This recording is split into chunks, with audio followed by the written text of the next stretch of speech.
So kind of start at the top here. You'll have your basic information, shop name, about your shop, some details like the address. There's some opportunities for branding in here. This is where you're going to put your logo. And then also you can showcase any of the pictures that you want to have on here as well.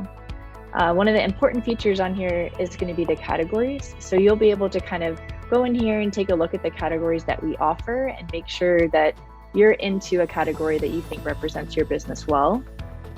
For each category, you'll be able to type a short description and also choose the capabilities that align with the category that you selected.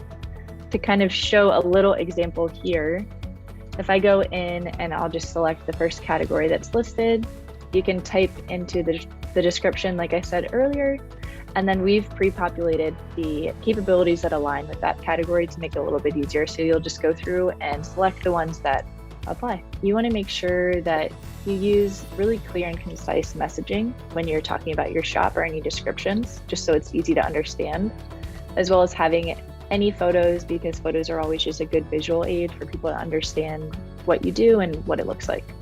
I think also when going in and typing out about your shop information, everything in here is searchable. So if you want any keywords that you think are really important or that people will search for, definitely include those.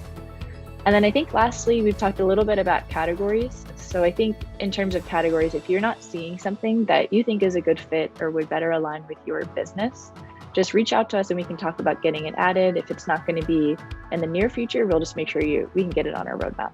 Once you fill out all this information, you'll just want to make sure that you toggle this over so that your profile is then public. Once that's done, basically that means your profile is live. So this is kind of a really important feature for the end of finishing out this process.